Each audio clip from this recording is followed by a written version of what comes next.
Друзья, всем привет! Сегодня я с вами поделюсь рецептом своего самого любимого торта. Все вам расскажу и покажу, а рецепт бисквита смотрите в описании. Это главный помощник, тот, кто будет помогать готовить, да, Том? Скажи привет. Скажи всем привет. Ладно, поехали. Для начала я испекла бисквитные коржи. Я испекла один большой и разрезала на 3 части вот таким вот ножом. Сейчас нужно взбить сливки с сахарной пудрой и потом начнем украшать торт и наполнять его.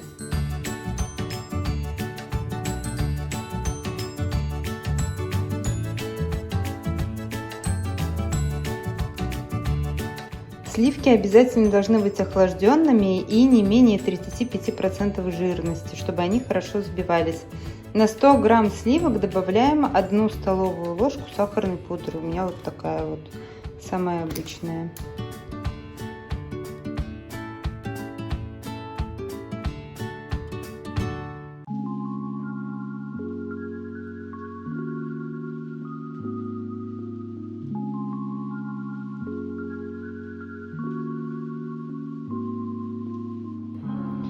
Вот мы взбили до такого густого состояния. Очень важно тоже не перевзбить. Смотрите, сливки отлично держат форму, этого нам достаточно.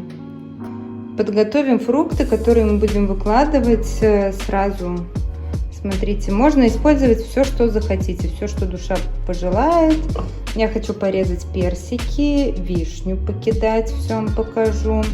Бананы, клубника. Клубнику вот также для украшения использовать. И, скорее всего, вишню. Ну, там как фантазия полетит. Вот. Пропитывать тоже буду все вишневым сиропом. Сейчас вам все покажу. Тут я крем прячу от солнца. Вот тут вот у нас вишневый соус такой. Но он чуть-чуть кисловат, поэтому совсем немножко буду пропитывать сейчас корж.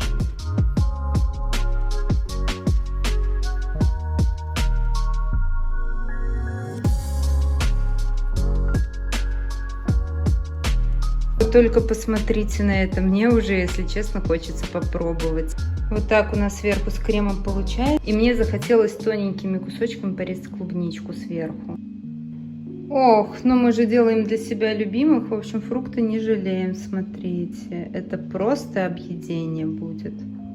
Кладем второй корж. И сейчас я хочу наверх также его чуть-чуть пропитать и положить персики.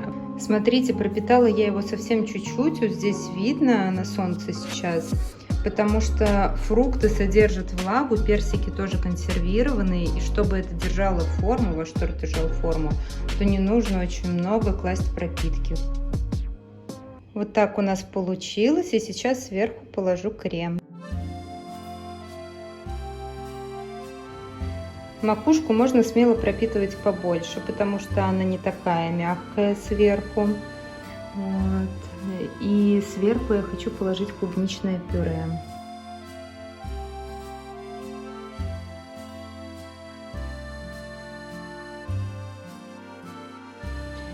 И сейчас останется покрыть полностью сливками и украсить. Вот так мы его обмазали со всех сторон. Сейчас обсыпем кокосовой стружкой по краям. И вот что у нас в итоге получилось. Смотрите, какая красота. Можно использовать любые фрукты для украшения, как хотите.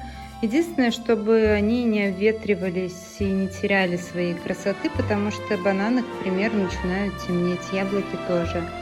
Всем приятного аппетита!